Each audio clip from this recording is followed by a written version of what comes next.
క్రీస్తు అతి శ్రేష్టమైన పరిశుద్ధ నామములో ఈ 7వ నెల ఈ మొదటి ప్రభు బలారాధనకు కూడి వచ్చిన మీ అందరికీ ప్రత్యేకమైన వందనాలు తెలియజేస్తున్నాను.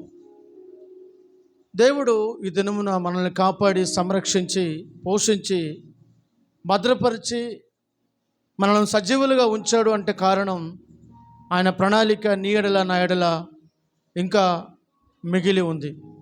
కనుక ఆయన చిత్తం మనం భూమి మీద నెరవేర్చకుండా మన యొక్క ఆయుష్ ముగించబడదు. కనుక దేవుని చిత్తం గ్రహించి మనం ముందుకి సాగాలి. Praise the lord. దేవుడు ప్రతి ఒక్కరి ఎడల ఒక ప్రణాళిక కలిగి ఉన్నాడు, ఒక నిర్ణయాన్ని కలిగి ఉన్నాడు. ప్రతి ఒక్కరి ఎడల దేవుడు చాలా గొప్ప ప్రణాళికను కలిగి ఉన్నాడు. కాబట్టి మన అందరి జీవితాల్లో ఆ ప్రణాళికను మనము నెరవేర్చుదుముగాక. Amen, amen. చూద్దాం దేవుని వాక్యం నుంచి. దేవుని యందు భయభక్తులు కలిగినటువంటి దేవుని పిల్లలు తీసుకోవాల్సిన నిర్ణయాలు చాలా ఉన్నాయి. అయితే ఆ నిర్ణయాలలో శ్రేష్టమైన నిర్ణయాలు కూడా ఉన్నాయి. ఆ శ్రేష్టమైన నిర్ణయాలు ఏంటో మనం ఒక్కొక్కటిగా ధ్యానం చేద్దాం ఈ పూట. లోకములు మనకెన్నో కనిపిస్తాయి. లోకములు మనకెన్నో విడ్డూరాలు, వింతలు, మనుషుల పోకడలు, మాటలు, చేష్టలు, క్రియలు, ఇంకా చాలా అందచందాలు, ప్రకృతి అందాలు చాలా కనిపిస్తాయి మనకి. వీటన్నిటి మధ్యలో మనం జీవిస్తున్నాము. అయితే మనము తీసుకునే నిర్ణయాన్ని బట్టి మన జీవన పయనంలో దేవుడు తన కృపను మనకు అనుగ్రహించి మనల్ని సంరక్షించి దీవిస్తాడు. దేవునికి స్తోత్రం. చాలామంది నిర్ణయాలు రకరకాలుగా ఉంటాయి. లోకాన్ని అనుభవించడమే కొందరు నిర్ణయం అవుతుంది. వారికి ఇష్టం వచ్చినట్లుగా జీవించడమే కొందరు నిర్ణయం అవుతుంది. మరికొంతమంది అటు ఇటుగా ఉంటారు. కొన్నిసార్లు దేవుని నిర్ణయానికి, కొన్నిసార్లు మనుషుల నిర్ణయానికి కట్టుబడి ఉంటారు. కానీ ఒక నిజమైనటువంటి దేవుని పిల్లలు, దేవుని యందు భయభక్తులు కలిగిన వారు ఎటువంటి నిర్ణయాలు తీసుకోవాలి, ఏ నిర్ణయానికి తన జీవితం కట్టుబడి ఉండాలి. చూడండి, నిర్ణయం తీసుకున్నప్పుడు దానికి వ్యతిరేక పరిణామాలు కూడా ఉంటాయి. ఇప్పుడు సేవ చేయడానికి మేము నిర్ణయం తీసుకున్నాము. సేవ చేయనివ్వకుండా అనేక పరిస్థితులు వస్తాయి. అయినా మేము తీసుకున్న నిర్ణయ ప్రకారము మా తుది శ్వాస వరకు మేము ఏం చేయాలి? ఏ నిర్ణయానికి దేవునితో కట్టుబడ్డామో, ఏ నిర్ణయంతో దేవునితో నిబంధన చేశామో ఆ నిబంధనలతోనే మా జీవితం ముడిపడి ఉంది. కనుక దానిలోనే మా జీవితం ప్రయాణం అంతా కూడా ముగించాలి. దేవునికి స్తోత్రం, హల్లెలూయా. కనుక మనుషులతో తీసుకున్న తీర్మానాలు వేరు, దేవునితో తీసుకున్న తీర్మానాలు వేరు.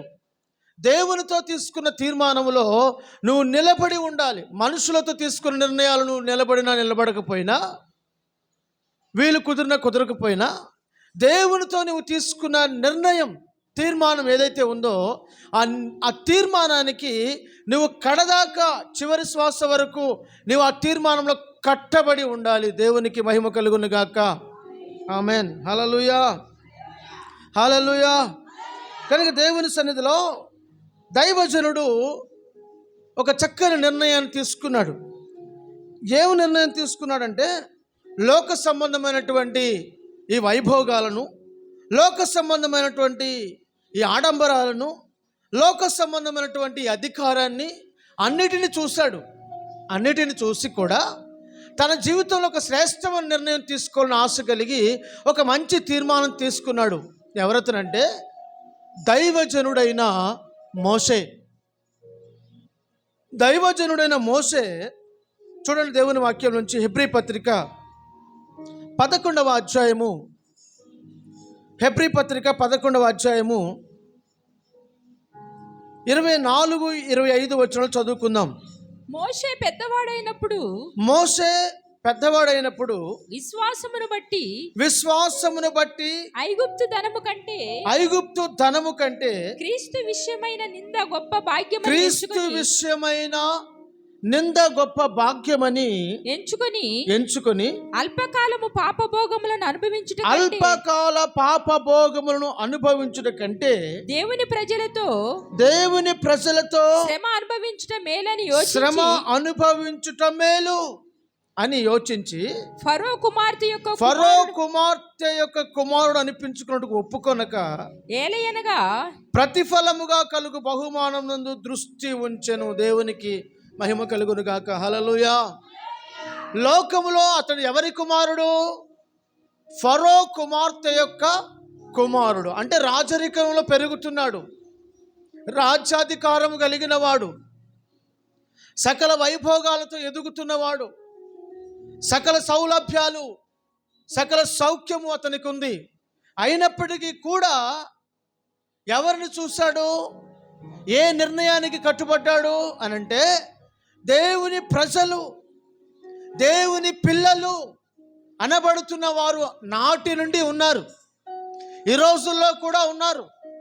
ప్రతి యుగములో, ప్రతి తరములో, ప్రతి కాలములో దేవుడు తన శేష జనమును ఉంచాడు. కనుక దేవుని ప్రజలు అనుభవిస్తున్న బాధలు, దేవుని ప్రజలు అనుభవిస్తున్న నిందలు, దేవుని ప్రజలు అనుభవిస్తున్న కష్టమును, దేవుని ప్రజలు అనుభవిస్తున్నటువంటి ఆ శ్రమను చూశాడు. చూసి నాకు ఈ సౌఖ్యము వద్దు, ఈ రాజభోగాలు వద్దు, ఈ ధనఘనతలు వద్దు, ఈ లోక సంబంధమైన అధికారము నాకు వద్దు, ఈ సుఖభోగాలు నాకు వద్దు అని దేవుని ప్రజలతో కూడా, అంటే క్రీస్తు మార్గాన్ని ఎంచుకున్నాడు. ఏ మార్గాన్ని ఎంచుకున్నాడు?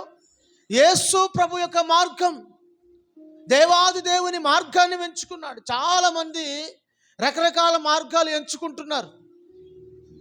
కానీ ఈ లేఖన భాగంలో మోషే యేసుక్రీస్తు ప్రభు మార్గాన్ని ఎంచుకొని యేసుక్రీస్తు ప్రభు యొక్క బిడ్డలు అనుభవిస్తున్నటువంటి శ్రమను ఎంచుకున్నాడు. అందుకే ఆ వాక్య భాగంలో రాయబడింది, పెద్దవాడైనప్పుడు విశ్వాసమును బట్టి ఐగుప్తుతనము కంటే క్రీస్తు నిమిత్తమైన క్రీస్తు కొరకైన నింద గొప్ప భాగ్యం. నింద ఒక 100 అనుకున్నాడు, ఒక నింద ఒక 100గా భావించాడు. ఎవరిని గూర్చిన నింద? ప్రభువుని గూర్చిన నింద, యేసును గూర్చిన నింద, దేవుని బిడ్డలను గూర్చిన నింద. కనుక నిందించబడుతున్నందుకు బాధపడక ఆ నిందను బట్టి దేవుని స్తుతిస్తూ సాగిపోతున్నాడు. క్రీస్తు విషయం నింద గొప్ప భాగ్యమని ఎంచి అల్పకాల పాపభోగములను, ఎంత చక్కగా రాశాడండి, అల్పకాల పాపభోగములను అనుభవించుట కంటే దేవుని ప్రజలతో, ఎవరితో అంట? దేవుని ప్రజలతో శ్రమ అనుభవించడం మేలని ఎంచాడట. ఈ రోజున నీ నిర్ణయం ఏంటి? ఎవరైనా ఒక మాట అంటే నువ్వు దేవుని మందిరానికి ఎందుకు వెళ్తున్నావు అనంటే, నువ్వు క్రైస్తవుడవా అనంటే, నువ్వు బాప్తిసం తీసుకున్నావా అనంటే, నువ్వు దేవుని మందిరానికి ఎందుకు వెళ్ళాలి అని అడిగితే చాలామంది చర్చి మానేసే వాళ్ళు ఉన్నారు, దేవుని మందిరానికి దూరం అయిపోయే వాళ్ళు ఉన్నారు, ఎవరో దారిలో ఏదో చెప్తే ఆగిపోయేవాళ్ళు ఉన్నారు. కానీ మోషే అలా కాదు, తాను ఒక నిర్ణయం తీసుకున్నాడు. తను ఒక ఆషామాషి జీవితం నుంచి రాలేదు. ఉన్నతమైన స్థితిని విడిచి, ఎవరైనా దీన స్థితి నుండి సంపన్న స్థితికి వెళ్ళాలని ఆశిస్తారు, దీన స్థితి నుండి సంపన్న స్థితికి వెళ్ళాలని ఆశిస్తారు. శ్రమలు అనుభవిస్తున్నప్పుడు ఈ శ్రమలు ఎప్పుడు తొలగిపోతాయో, ఈ నిందలు ఎప్పుడు తొలగిపోతాయో, ఈ అవమానాలు ఎప్పుడు తొలగిపోతాయో, ఈ బాధలు ఎప్పుడు తొలగిపోతాయో, నాకు సుఖం ఎప్పుడు వస్తుందో, నాకు క్షేమం ఎప్పుడు వస్తుందో, నాకు నెమ్మది ఎప్పుడు వస్తుందో, నాకు ఈ బంధకాల నుంచి ఎప్పుడు విడుదల దొరుకుతుందో, నాకు ఈ కటకటాల జైల్లోంచి ఎప్పుడు విడుదల పొందుతానో అని ఎదురు చూసే దినాలలో ఉన్న నేటి దినాల్లో మోషే ఏ బంధకము లేకుండా స్వేచ్ఛగా హాయిగా జీవిస్తున్న తన జీవితంలో అంటున్నాడు, దేవుని ప్రజలతో కూడా శ్రమ అనుభవించుట మేలు. క్రీస్తు విషయంలో నింద నాకు మేలు, ప్రభువు కొరకు నేను అనుభవిస్తున్న కష్టాలు నాకు మేలు, ఆశీర్వాదం. ఏమండి, ఈ లోకంలో తప్పు చేసిన వాడు నింద అనుభవిస్తున్నాడు. ఒకడు తప్పిదము చేసినలా ఆ తప్పిదమునకై నింద అనుభవించినలా వానికి ఏంటి మేలు? ఏ తప్పు చేయకుండా, ఏ పాపము చేయకుండా, ఏ అపవిత్రతలు పడకుండా, ఏ దోషము తనకు అంటకుండా, ఏ అవినీతి తనకు అంటకుండా కాపాడుకున్నవాడు నిందించబడుతున్నప్పుడు, బాధించబడుతున్నప్పుడు, వేధించబడుతున్నప్పుడు, అతడు నలుగగొట్టబడుతున్నప్పుడు, అతడు దూషించబడుతున్నప్పుడు, అతడు అందరి నోళ్లలో నానుతున్నప్పుడు దేవుడు చూడడా? పరిష్కారము చేయడా? శ్రమకు తగిన ప్రతిఫలం ఇవ్వడా? ఖచ్చితంగా ఇస్తాడు. హల్లెలూయా. ఒకడు తప్పిదమునకై శ్రమ అనుభవించిన వానికి ఏంటి ప్రతిఫలము? అయితే ఎవరికి ప్రతిఫలం దొరుకుతుందంటే, అన్నిటినీ మౌనంగా సహించుచు ఉన్న వారికి, భరించుచున్న వారికి దేవుడు ప్రతిఫలమును ఇస్తాడు. దేవునికి స్తోత్రం. హల్లెలూయా. దేవుని వాక్యం అంటుంది, సహించిన వారమైతే మనం క్రీస్తుతో కూడా ఏలుబడిని చేయుదుము. నీవు సహించినలా ఏలుబడి చేస్తావు. ఈరోజు నీ కంటికి ఏలుబడి కనబడకపోవచ్చు, ఒక రోజు నువ్వు ఏలుబడి చేస్తావు. Praise the Lord. హల్లెలూయా. మోషే తాను తీసుకున్న నిర్ణయానికి, తాను తీసుకున్న నిబంధనకు, తాను తీసుకున్నటువంటి ఆలోచనకు కట్టుబడి జీవిస్తున్నాడు మోషే.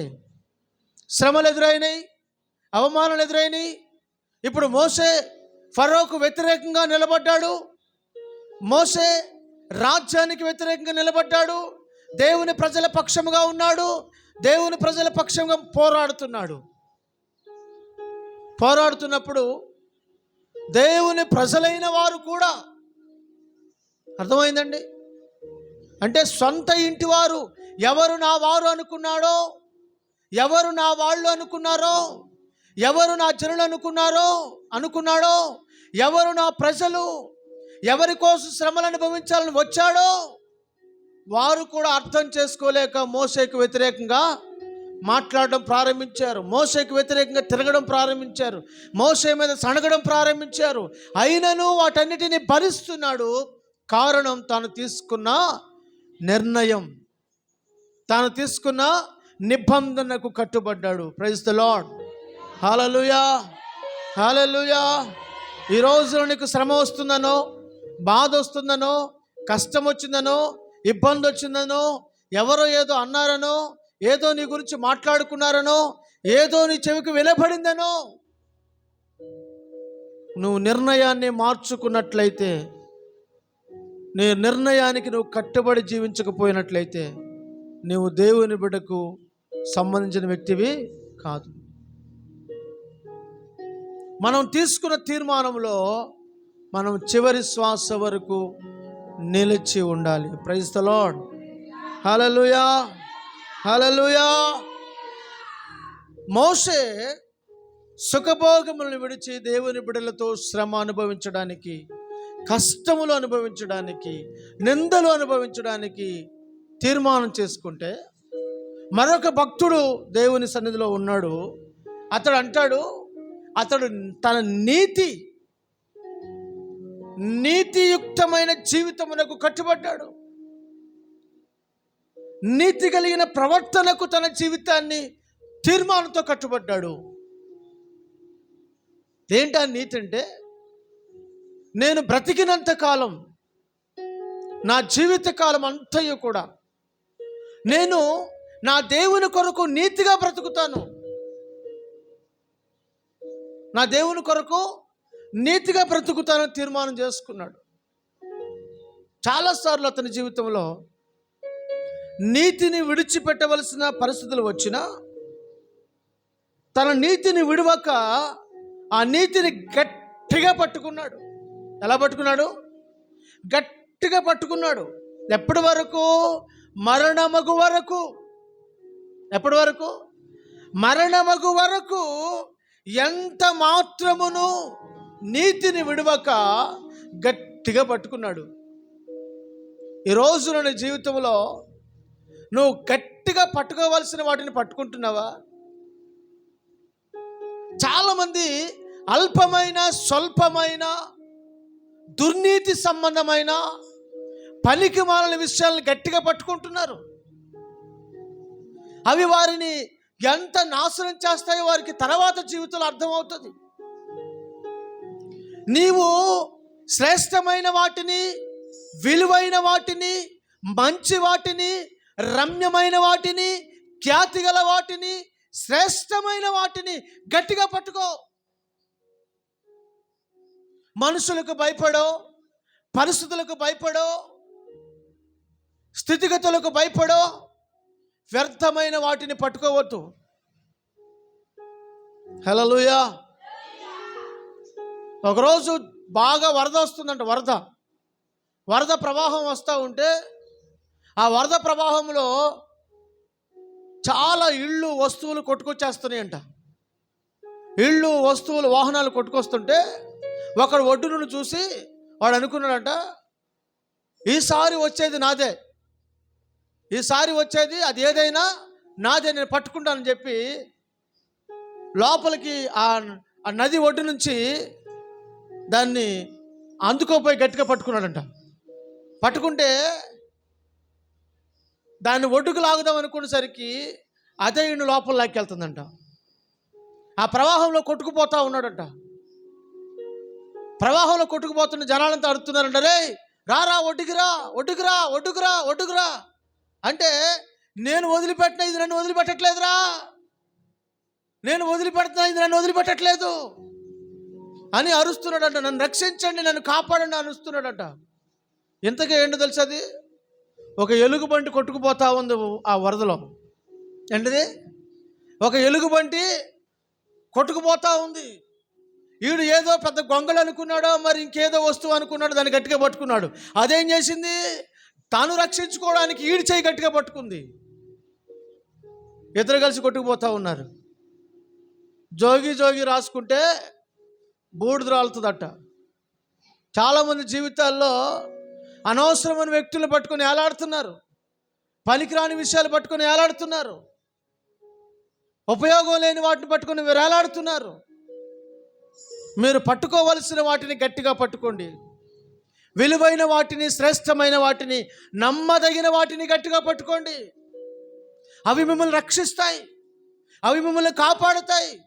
మీరు తీసుకునే తీర్మానం మిమ్మల్ని సంరక్షించి, పోషించి నడిపిస్తుంది చివరి శ్వాస వరకు.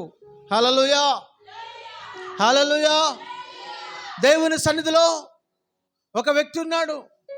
అతడు ఎవరో తెలుసా? యోబు. ఎవరతడు? యోబు.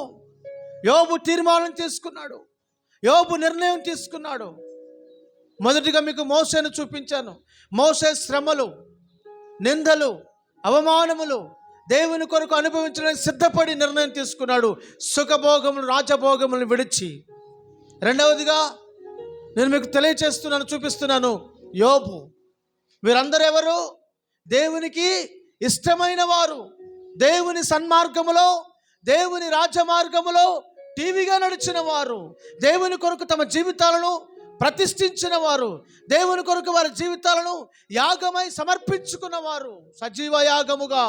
ఈ రోజున దేవుని కొరకు నేను జీవిస్తున్నాను, దేవుని కొరకు బ్రతుకుతున్నాను, దేవుని ఆరాధిస్తున్నాను, దేవుడు నాకు తోడుగా ఉన్నాడని చెప్పుకున్న నీ జీవితంలో తీర్మానాలు ఉన్నాయా?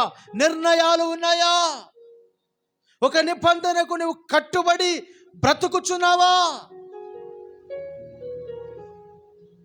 ఏ నిర్ణయం మీద నీ జీవితం, ఏ తీర్మానం మీద నీ జీవితాన్ని కట్టుకున్నావు?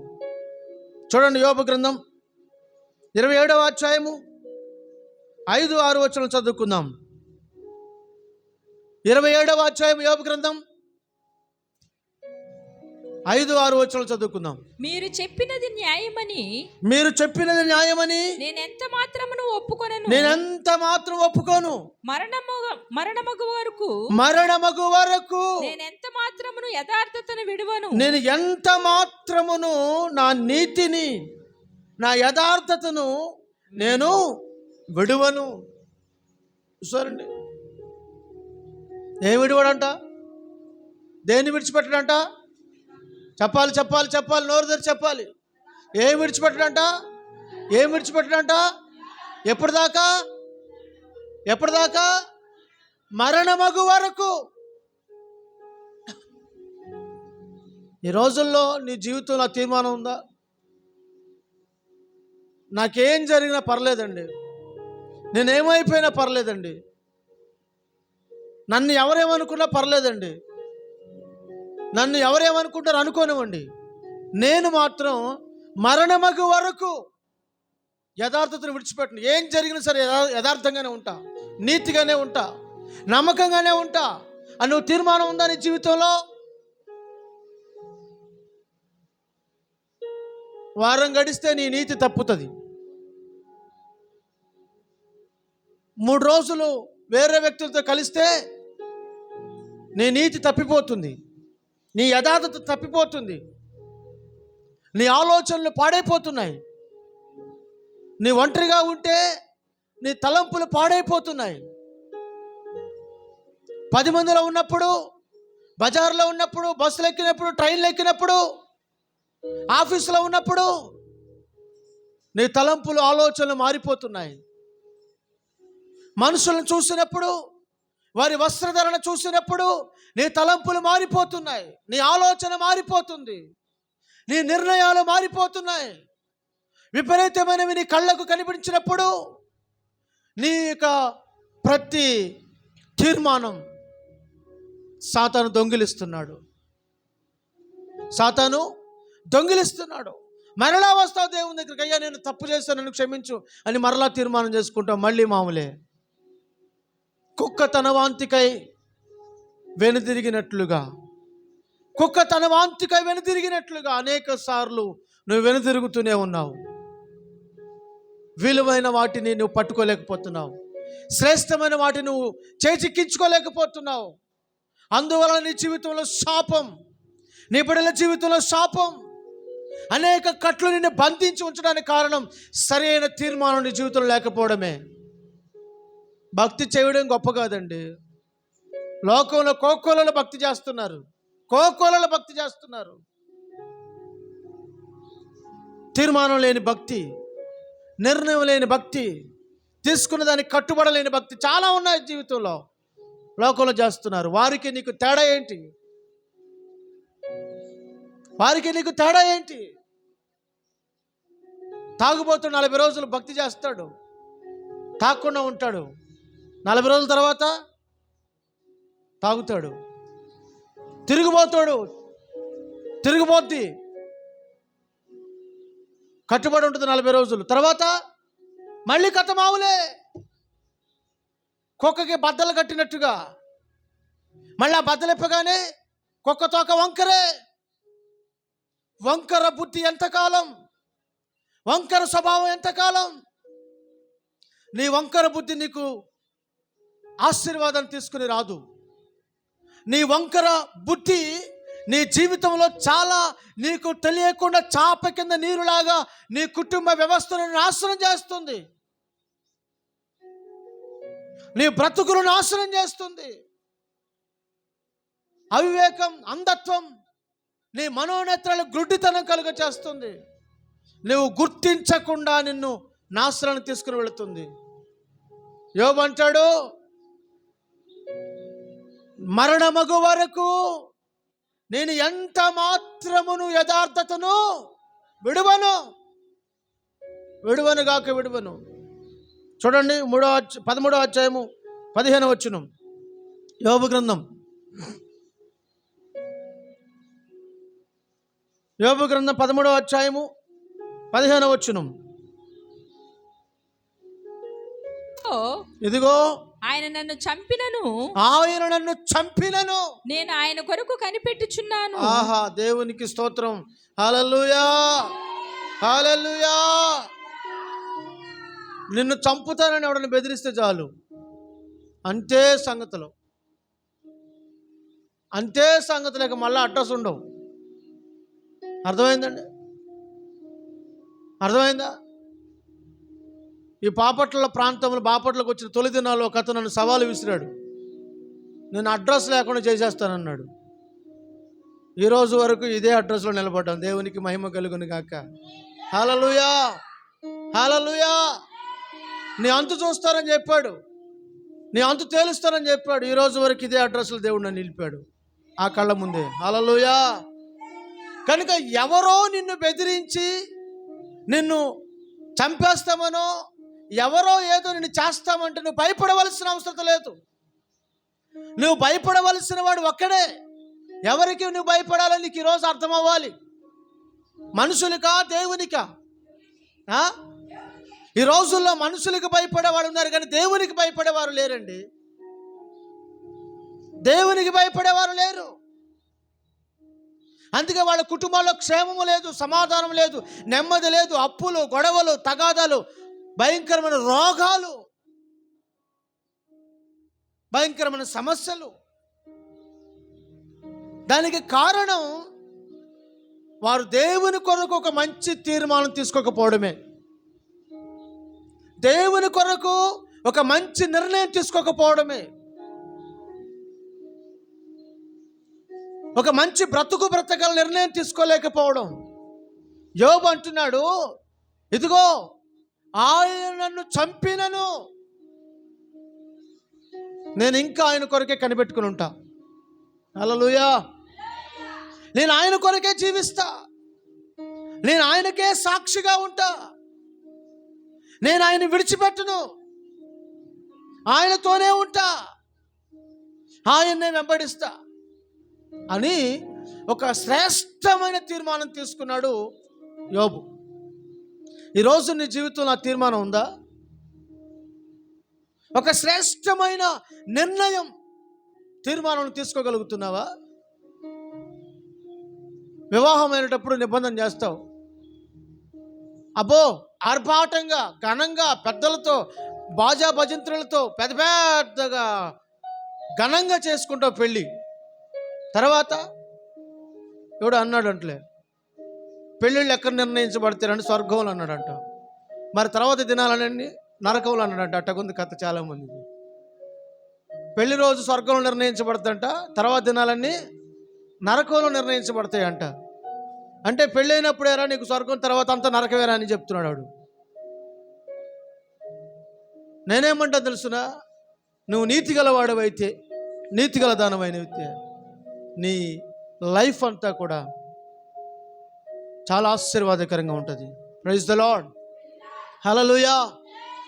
నీవు యథార్థతను ప్రేమించే వ్యక్తివైతే, నువ్వు నమ్మకమైన వ్యక్తివైతే, నీ జీవితంలో ప్రతి క్షణం అడుగడుగున దేవుడు నీతో అడుగులు వేస్తాడు. హల్లెలూయా, హల్లెలూయా, హల్లెలూయా. అడుగడుగున నా యేసు నీతో అడుగులు వేస్తాడు కనుక నీకేమి కొదువా కనిపించదు. భక్తుడైనటువంటి దావీదు అంటాడు, యెహోవా నా కాపరి, నాకు లేమి, గాఢాంధకారపు లోయలలో నేను సంచరించినను. హల్లెలూయా. నా శత్రువుల ఎదుట నీవు నాకు భోజనము, నూనెతో నా తల, నా బ్రతుకు దినములన్నీ. హల్లెలూయా. పచ్చిక గల చోట్ల నన్ను శాంతికరమైన జలముల యొద్దకు. ఎందుకండి నేను ఆయనకు ఆయన నాకు కాపరి, నేను ఆయనకు మంచి గొర్రెను, నాకు లేమి. నీ జీవితంలో సరైన తీర్మానం లేకుండా నువ్వు ఎంతకాలం భక్తి చేస్తే, ఎంత మూఢ భక్తి చేస్తే, ఎంత కొట్టుకునే భక్తి చేస్తే, ఎంత రొచ్చుకునే భక్తి చేస్తే ఏంటి లాభం?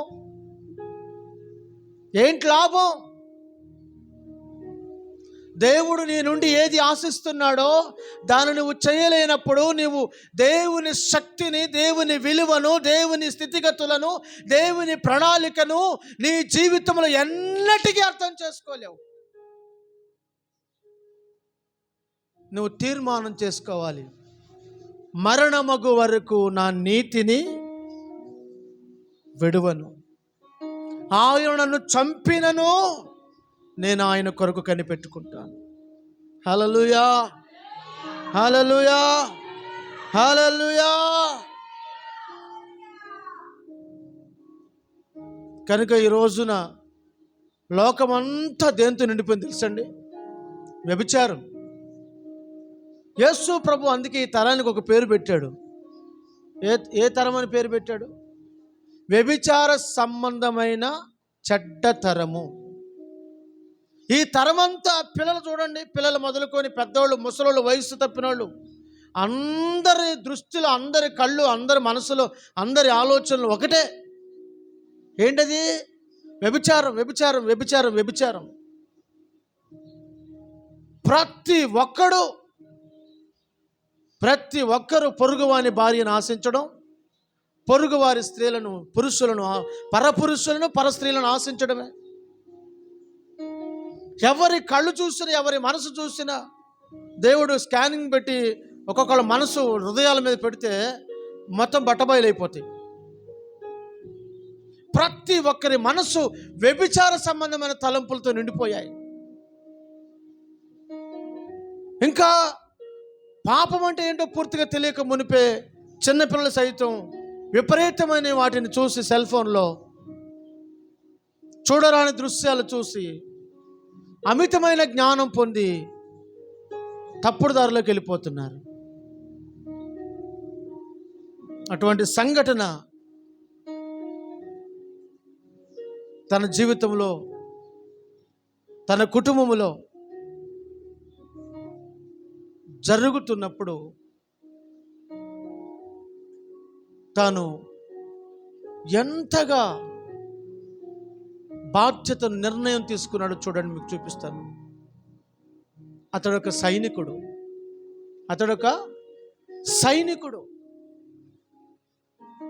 తన రాజుకి నమ్మిన బంటు, దేశం కొరకు, రాజ్యం కొరకు, తన రాజు కొరకు, తన దేశ ప్రజల కొరకు ఎంతో కష్టపడే కష్టజీవి అతను. అతని కుటుంబంలో తనకు దేవుడిచ్చినటువంటి చక్కని అందమైన భార్య ఉంది. ఎవరో ఏదో చూస్తే పెద్దవారికి ఫిర్యాదు ఇవ్వచ్చు, కానీ పెద్దవాడే తప్పు చేస్తే, అర్థమైందా మీకు? చెప్పుకోవడానికి ఉన్న రాజే తప్పు చేస్తే ఇంకెవరికి చెప్పుకుంటాడండి అతను?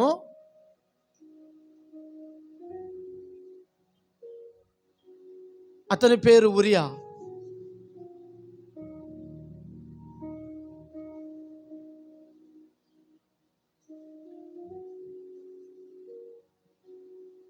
ఈ ఉరియా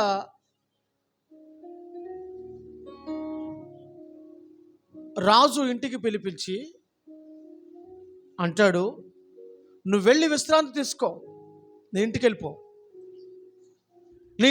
విశ్రాంతిలో ఉండు. ఏం జరిగిందో ఆ చరిత్ర అంతా మీకు తెలుసు. దాన్ని నేను మరలా పూర్తిగా వివరించాల్సిన అవసరం లేదు, కానీ ఆ ఒక్క వాక్య భాగం నేను చదివిస్తాను. సమూయేలు 2వ గ్రంథం 11వ అధ్యాయము 8వ వచనం.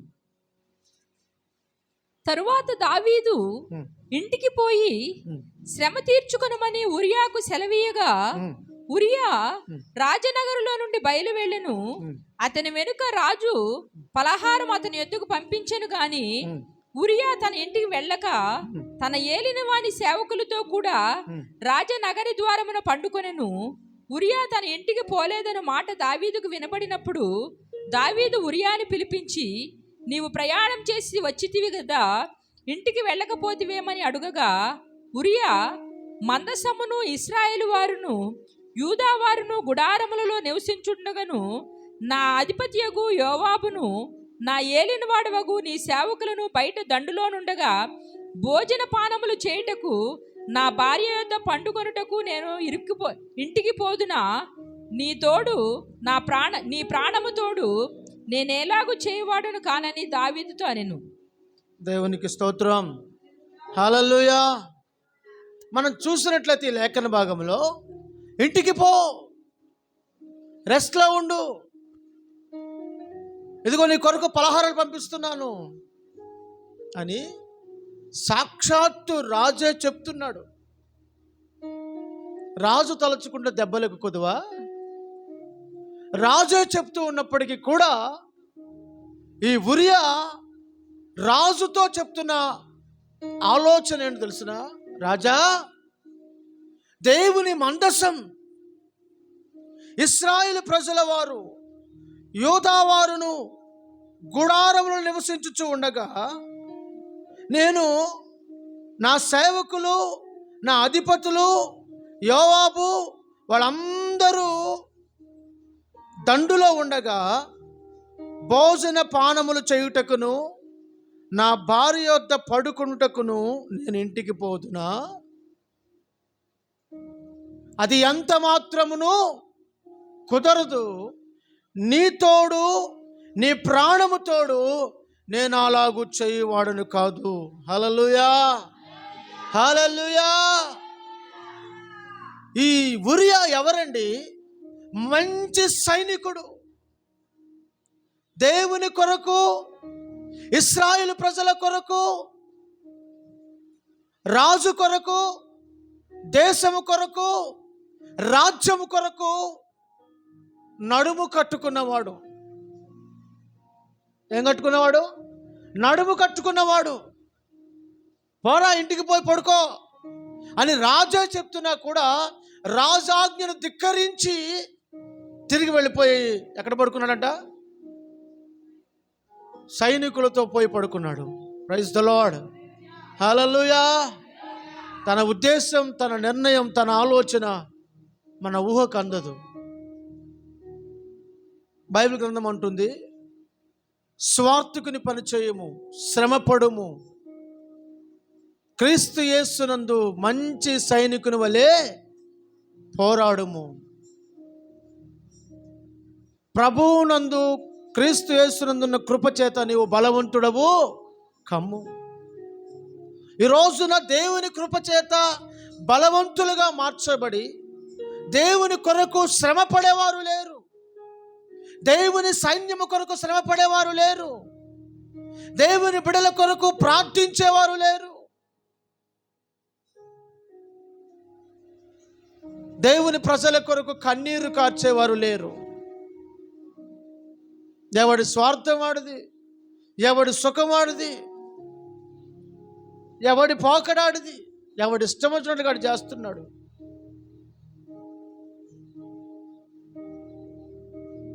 కన్నీరు కార్చేవారు కావాలి నేటి దినాల్లో. ప్రభు కొరకు శ్రమ పడేవారు కావాలి నేటి దినాల్లో. స్వార్థ పనిలో నేనున్నాను, నేను వస్తాను మీతో అడుగులు వేసేవారు కావాలి. మీరు వెళ్ళండి పాస్టర్ గారు, మేము ఇంటి దగ్గర ఉంటాం, మీకోసం మేము ప్రార్థన చేస్తాం అని చెప్పేవాళ్లే కానీ మీతో కూడా మేము అడుగులు వేస్తాం, మీతో కూడా మేము వస్తాం, మీతో కూడా మేము శ్రమ పడతాం, మీతో కూడా మేము నిందలు అనుభవిస్తాం, మీతో కూడా మేము కడ వరకు వస్తామని చెప్పేవారు లేరు.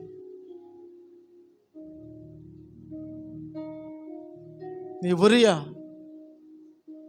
ప్రభు కొరకు, దేవుని సైన్యము కొరకు, దేశము కొరకు, రాజ్యము కొరకు తనకు మంచి తీర్మానం తీసుకున్నాడు. ఏంటో తెలుసా తీర్మానం? సుఖభోగములను విడిచి, సుఖభోగములను విడిచి ప్రభు కొరకై తన జీవితాన్ని కొనసాగించడానికి ఇష్టపడిన వాడే పోరాడే అనుభవాన్ని కలిగి ఉన్నాడు. మంచి సైనికుని వలె పోరాడే అనుభవం. ఈ రోజున నీ కుటుంబం మీద దాడి చేస్తున్నాయి, ఈ రోజున నీ సంఘాన్ని మీద దాడి చేస్తున్నాయి, ఈ రోజున దేవుని బిడ్డల మీదకు దాడి చేస్తున్న దురాత్మలు ఎన్నో, చీకటి శక్తులు ఎన్నో, నీ కుటుంబాన్ని అట్టడుగుకు నలిపివేస్తున్న చీకటి శక్తులు, కంటికి కానరాని చీకటి శక్తులు ఎన్నో, దయ్యపు శక్తులు ఎన్నో. వాటి కొరకు నీ కడుపు కట్టుకొని, నీ మనస్సు కట్టుకొని నీ నడుము కట్టుకొని, నీ బుద్ధి కట్టుకొని, నీ తిండి కట్టుకొని ఉపవాసం ఉండి పోరాడే యోధుడుగా నీవు ఉన్నావా? నీ బిడ్డలను సంరక్షించుకోగలిగిన పోరాట యోధుడుగా నువ్వు నిలబడగలుగుతున్నావు ఈ రోజున? ఉరియా ఎన్ని భోజన పదార్థాలు రాజభవనము నుండి నేరుగా తన ఇంటికి పంపించిన, రాజే ఇంటికి వెళ్ళి రెస్ట్ తీసుకోమని చెప్పిన ఉరియా తిరిగి వెళ్ళిపోయి దండులో ఉన్నాడు. తిరిగి వెళ్ళిపోయి సైన్యముతో ఉన్నాడు. తిరిగి వెళ్ళిపోయి సైన్యముతో పడుకున్నాడు. ఈ రోజున అటువంటి దేవుని కొరకు తీర్మానం కలిగి శ్రమపడే, యుద్ధ భూమిలో నిలిచే, ప్రభు కొరకు నిలబడే బిడ్డలు కావాలి. దేవునికి స్తోత్రం. హల్లెలూయా, హల్లెలూయా, హల్లెలూయా. చివరిగా మరొక విషయాన్ని నేను చెప్పి ముగిస్తాను. చాలామంది ఉన్నారు. టోకీగా ఒక వ్యక్తిని గురించి చెప్తాను, కొంచెం వివరణగా మరొక వ్యక్తిని గురించి చెప్తాను. మనం దేవుని వాక్యంలో చూస్తున్నాము. అతడు యవనస్తుడు, బానిసగా దేశానికి కొనుపోబడినవాడు. బానిసలుగా ఆ దేశానికి కొనుపోబడ్డారు. వారు ముగ్గురు మంచి స్నేహితులు.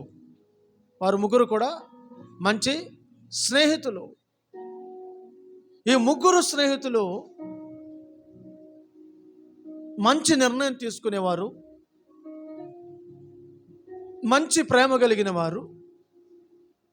ఈరోజు మనం సంపాదించుకుంటే తాగుబోతుల్లో, తిరుగుబోతుల్లో, తిట్టుబోతుల్లో, వ్యభిచారుల్లో, జోదం ఆడేవాళ్ళనో, పేకాట ఆడేవాళ్ళనో స్నేహితులుగా పెట్టుకోకూడదు. అర్థమైందండి? వెనకటికి పెద్దలు మాట చెప్పేవాళ్ళు, అప్పులోడు వెనక చెప్పులేనోడు వెనక వెళ్ళకూడదంట. అట్లాగే నేనేం చెప్తున్నానంటే, తిరుగుబోతులు, తాగుబోతులు, వ్యభిచారులు, తిండిబోతులు, మత్తు నిద్ర కలిగిన వాళ్ళు, సుఖం కొరకు పరిగెత్తేవాళ్ళు, ఎక్కడేది ఫ్రీగా వస్తుందంటే పరిగెత్తేవాళ్ళు ఉంటారు కొంతమంది. అటువంటి చెడ్డ స్నేహితులు దూరం చేసుకొని ప్రార్థన చేసే స్నేహితులను, ప్రభువు కొరకు శ్రమపడే స్నేహితులను, ఏదైనా సమస్య ఉన్నప్పుడు రండి కలిసి ప్రార్థన చేద్దాం, ఇది నీ సమస్య అయితే నా సమస్యగా చేస్తాను, నా సమస్య అయితే నీ సమస్యగా కాదు, మన సమస్యగా చేద్దాం రండి అని ఈ ముగ్గురు స్నేహితులు కలిసి ఉన్నారు. వారి పేర్లే షడ్రక్, మెషక్, అబేద్నగో. ఈ ముగ్గురు స్నేహితులు చాలా దేవుని కొరకు శ్రమపడుటకు ఇష్టపడిన వారు. వారు ముగ్గురు శ్రమలోనైనా, ఇబ్బందులోనైనా, అవమానంలోనైనా, నిందలలోనైనా అన్నిటిలో కలిసి ప్రార్థన చేసి శ్రమ నుండి విడుదల పొందేవారు. మంచి భక్తి జీవితం కలిగిన వాళ్ళు. చూడండి, వాళ్ళ గురించి దేవుని వాక్యంలో దానియేలు గ్రంథం 3వ అధ్యాయం 17వ వచనం. 3:17. మేము సేవించుచున్న దేవుడు మండుచున్న వేడిమి గల ఈ అగ్నిగుండములో నుండి మమ్మను తప్పించి రక్షించుటకు సమర్థుడు, మరియు నీ వశమున పడకుండా ఆయన మమ్మను రక్షించును. ఒకవేళ ఆయన రక్షింపకపోయినను రాజా, నీ దేవతలను మేము పూజింపమనియు నీవు నిలువబెట్టిన బంగారు ప్రతిమకు నమస్కరింపమనియు తెలుసుకొనుము. చాలు. దేవుని స్తోత్రం. రాజు ఆజ్ఞను కూడా ధిక్కరించి మాట్లాడుతున్నారు ఈ ముగ్గురు. ఏమంటున్నారు? రాజా, మేము జీవము గల దేవుని సేవకులం, మేము మా దేవునికి తప్ప మరి ఏ దేవునికి నమస్కరించం, సాగిలపడం. ఇదిగో నువ్వు నిలవబెట్టించిన ఈ ప్రతిమకు, ఈ బంగారు ప్రతిమకు మేము దేవతలను దేవుళ్ళను పూజించే వారము కాము. చాలా స్పష్టంగా తెలియజేస్తున్నారు వాళ్ళు. రాజుకే చెప్తున్నారు. ఆ 3వ అధ్యాయంలో 17వ వచనం మరలా మనం చదువుకున్నప్పుడు, మేము నమస్కరించాం, మేము సాగిలపడం. నువ్వు వేడిమి గల అగ్నిగుణాలు వేస్తానని శిక్షిస్తాను, మిమ్మల్ని చంపేస్తానని బెదిరిస్తున్నావు, బలవంతం చేస్తున్నావు కాదా? బలవంతం కాదా? బలవంతమేనా కాదా? బలవంతంగా చేస్తున్నారు. నువ్వు కనుక మొక్కకపోతే, నువ్వు కనుక నమస్కరించకపోతే నేను చంపేస్తాం. రానున్న దినాల్లో అన్ని బయలుపరచబడతాయి. రహస్యమైనది ఏదియో బయలుపరచబడక పోదు. గదులలో చెప్పుకున్నవి మిద్దెల మీద ప్రకటించబడతాయి. గదులలో చెప్పుకున్నవి ఆకాశ పక్షులు మోసుకొని పోతాయంట. రహస్యమైనవన్నీ బట్టబయలయ్యే రోజులు రాబోతున్నాయి. ఎవరు బలవంతం చేస్తున్నారో, దేనికి బలవంతం చేస్తున్నారో అవన్నీ వస్తాయి. దేవుడు నీతిగల న్యాయాధిపతి. Praise the Lord. హల్లెలూయా. బలవంతంగా చేస్తూ ఉంటే వాళ్ళు ఏమన్నారంటే, రాజా మాకు అలవాటు లేదు, మేము చెయ్యం. మమ్మల్ని అగ్నిగుండంలో వేస్తే, ఒకవేళ వేసేసాయి, ధైర్యం చెప్తున్నారు, అగ్నిగుండములు మమ్మల్ని వేయాలనుకుంటే వేసేసాయి. ఆ అగ్నిగుండములో నుంచి మమ్మల్ని తప్పించుటకు మా దేవుడు సమర్థుడు. ఒకవేళ రక్షించకపోయినా కూడా సమర్థుడే. రక్షించినా సమర్థుడే, రక్షించుటకు సమర్థుడు, రక్షించకపోయినను సమర్థుడే అని తీర్మానం చేసుకుని వారు దేవుని కొరకు జీవిస్తున్నారు. Praise the Lord. హల్లెలూయా. అంటే వారి తీర్మానం ఏంటి? వేరొక దేవుడు మాకు ఉండకూడదు.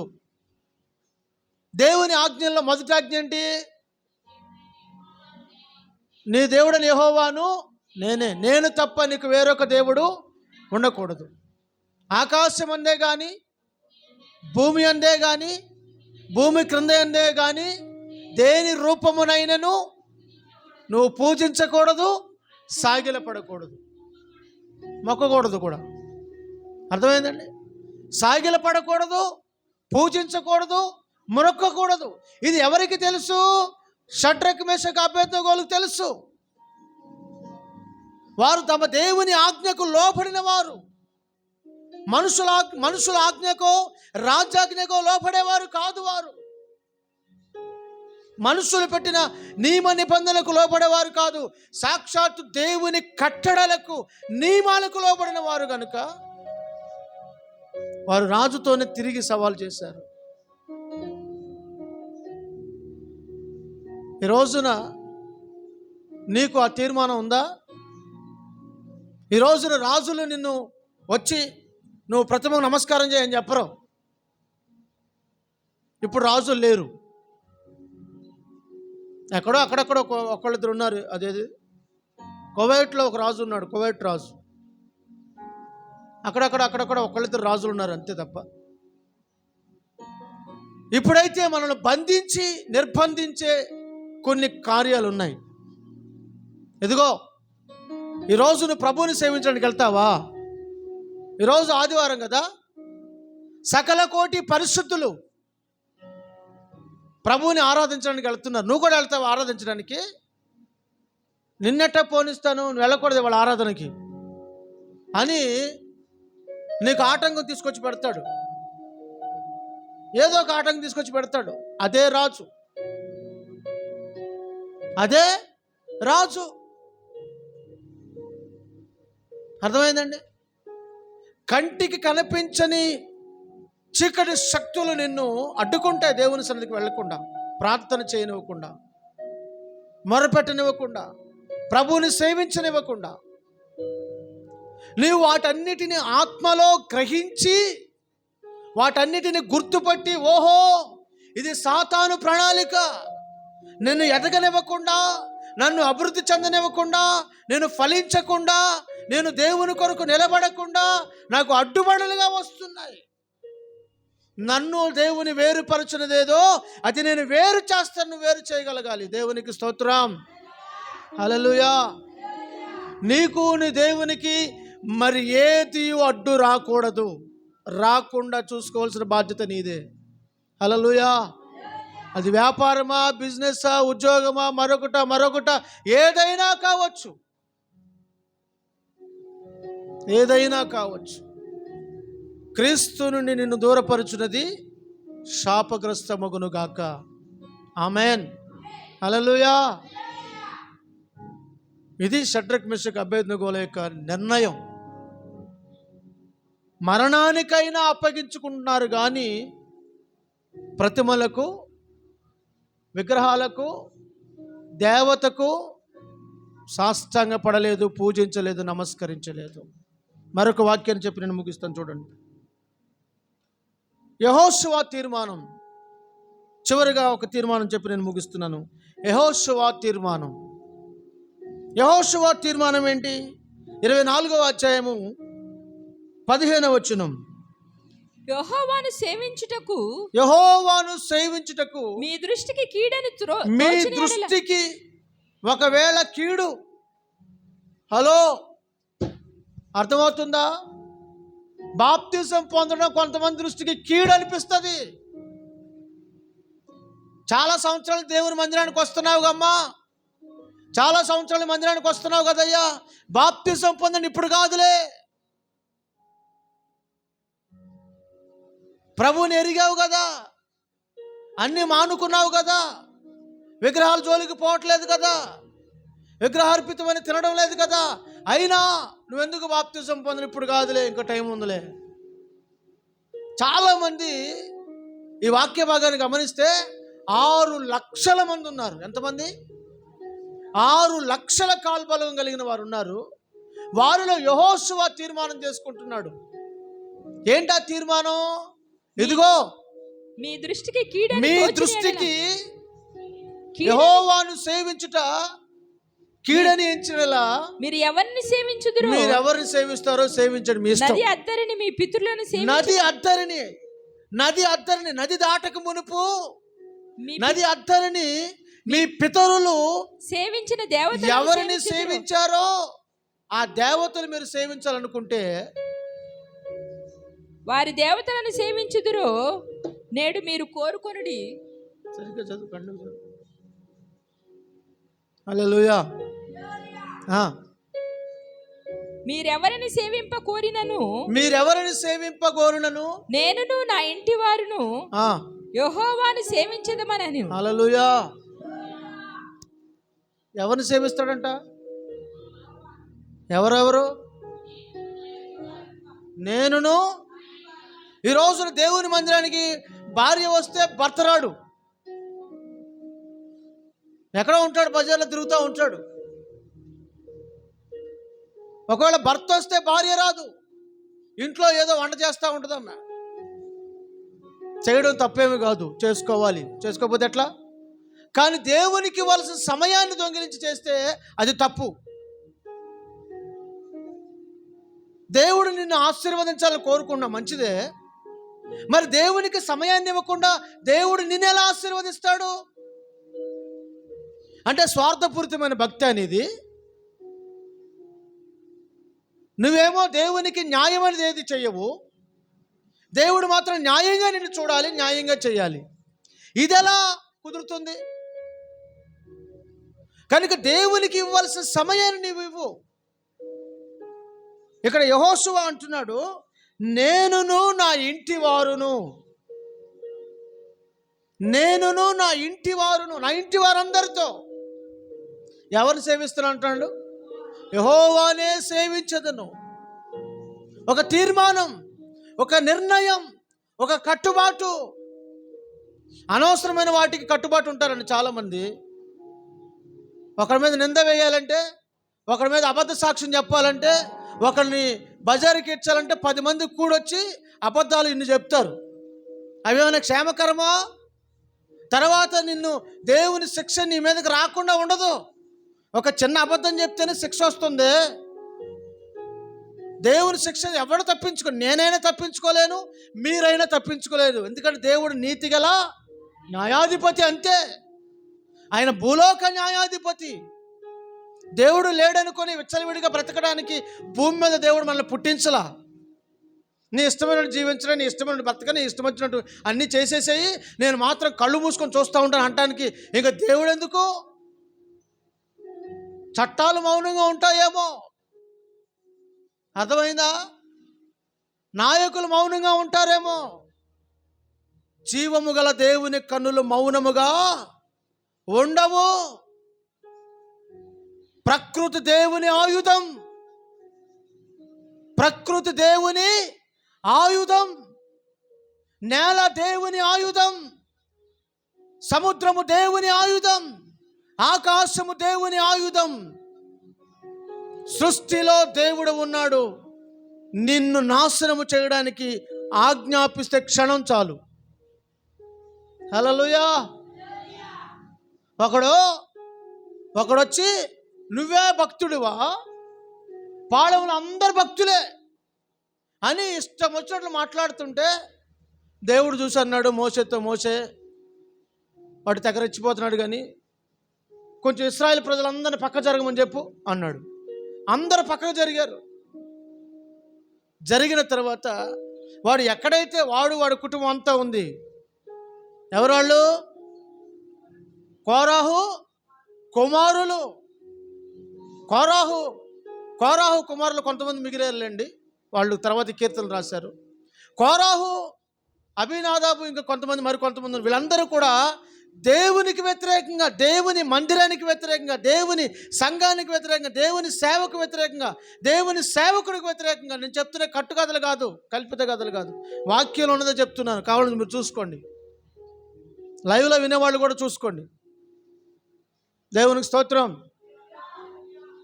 ఎప్పుడైతే వాళ్ళు సంఖ్యాకాండం 16వ అధ్యాయము 24వ వచనం, ఎప్పుడైతే వాళ్ళు అలా మాట్లాడుతున్నారో దేవుని ఉగ్రత రగిలొచ్చింది.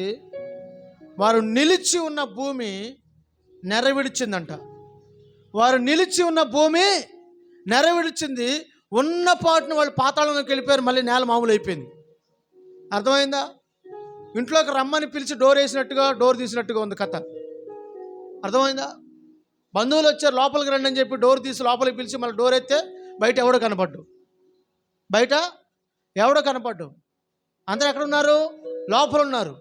అట్లాగా దేవుడు భూమి తలుపు తెరిచాడు. భూమి తలుపు తెరిచి ప్రాణంతోనే భూమి మింగివేసిందట వారిని. ప్రాణంతోనే భూమి వారిని మింగివేస్తే మరలా కప్పేసింది.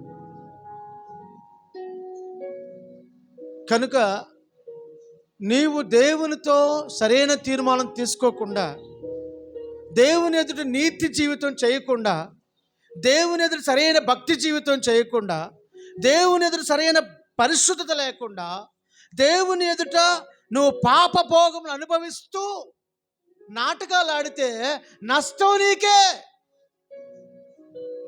నష్టం నీ కుటుంబానికే, దోషము నీకే, పాప శాపము నీకే.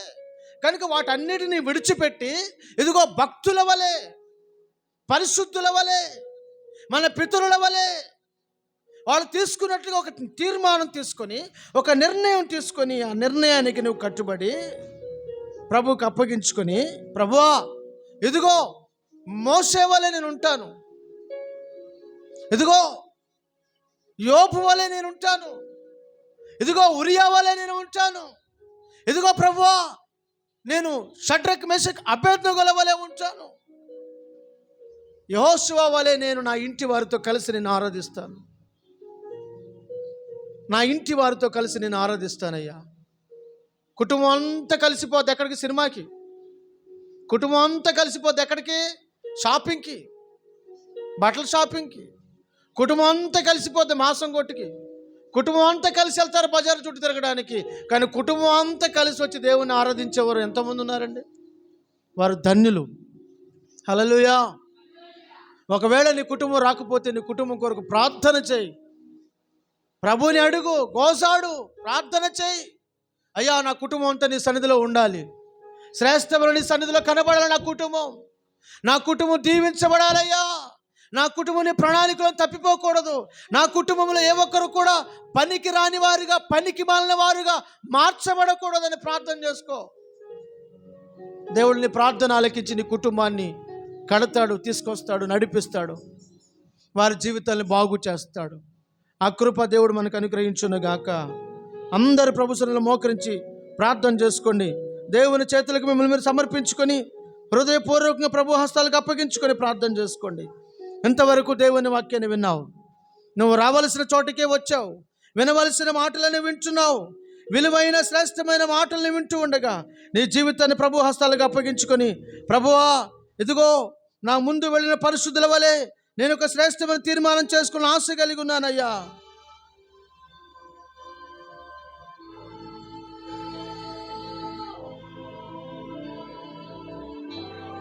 అందరూ హృదయపూర్వకంగా ప్రభు సన్నిధిలో ప్రార్థన చేసుకుంటూ ప్రభు హస్తాలకు అప్పగించుకోండి. ఇంతవరకు తేటగా సూటిగా నువ్వు నాతో మాట్లాడుతూ వచ్చావయ్యా. నా జీవితంలో సరైన నిర్ణయము లేక, సరైన తీర్మానము లేక నా జీవితం అగమ్య గోచరంగా మారుతూ వచ్చింది. అర్థము కాని స్థితిలో నేను వెళుతున్నాను. నా బ్రతుకునకు ఒక మార్గాన్ని చూపించండి. ఇదిగో నేను తీర్మానం చేసుకుంటున్నానయ్యా, నేను ఒక నిర్ణయం తీసుకుంటున్నాను. నా బిడ్డల నిమిత్తమై, నా కుటుంబం నిమిత్తమై, నీ నిమిత్తమై.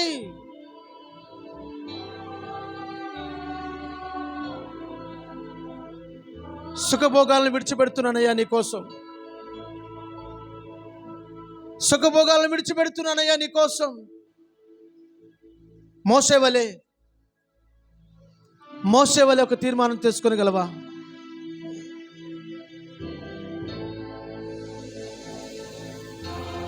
నా నీతిని నేను విడిచిపెట్టను, మరణమగు వరకు నా యథార్థత నేను విడిచిపెట్టను. ఆయన నన్ను చంపినను నేను ఆయన కొరకు ఎదురు చూసేదను. యోబు వలె ఒక తీర్మానం తీసుకొనగలవా?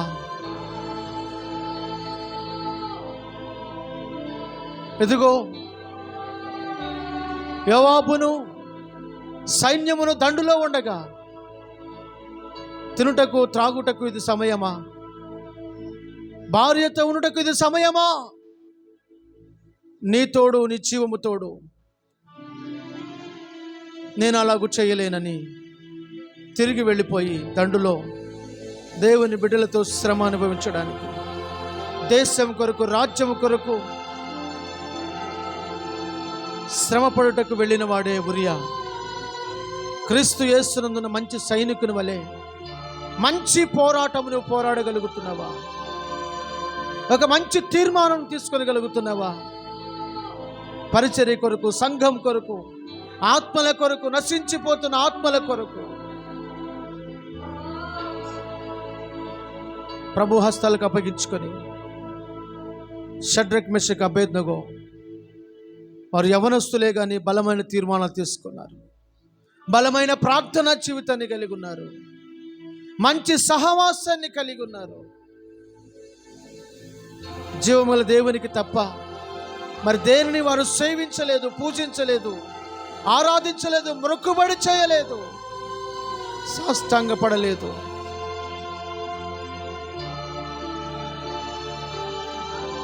ఇదిగో చివరిగా యెహోషువ వలె తీర్మానం తీసుకొనగలవా?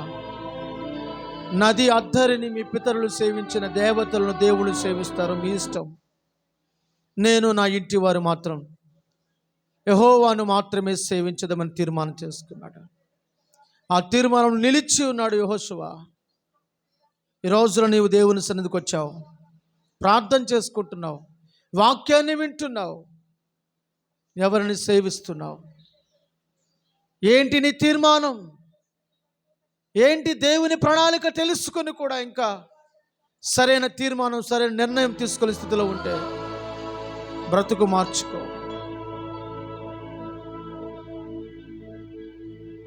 ప్రార్థన చేసుకుందాం.